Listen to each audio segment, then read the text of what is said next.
I am a big fan of horror movies. I am not a big fan of having a shitload of watered down sequels. Not a big fan of that. But there's an exception. There are a few exceptions.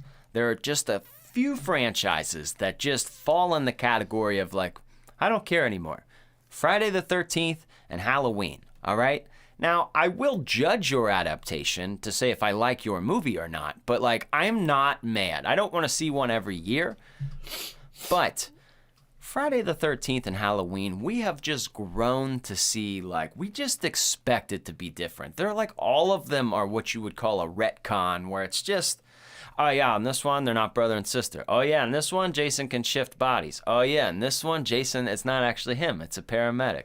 Oh yeah, in this one, they didn't actually cut Michael Myers' head off. Like, that's just what, like, these are.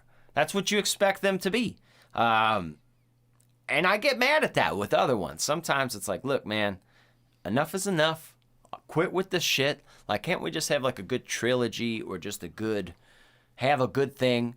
Can't we just have new original titles instead of just sequel, sequel, sequel?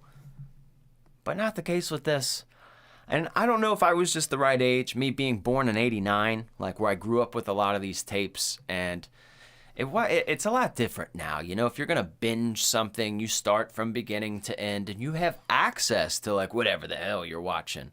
Bro, if you watched Game of Thrones in like '96, you'd probably have 3 random VHS tapes. Obviously, the show wasn't in existence, but you could have 3 VHS tapes from the whole franchise. And like, that's how you know it. It was just weird, the movies that people were close to, and the weird, like, you might only know a sequel to a movie. You might not know the original, just because that's how owning media was back then.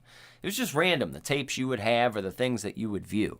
Now it's a lot different. You got to be really chronological. So a lot of these movies were made to kind of exist on their own. Like, you could just go pick this up and it's just like, whatever. Like, I don't have to watch something beat for beat for beat. That kind of became a TV show thing, like an episodic thing. You know, you get like The Sopranos and other shows like that, like where it's like, you better not miss or you've fucked up everything. It wasn't really a thing back then.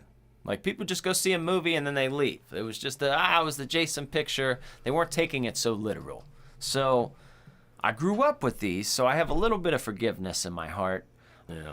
But great flicks in their own way. This particular one, Jason Goes to Hell, I watched this a lot, all right? At a young age. At an age I probably shouldn't have.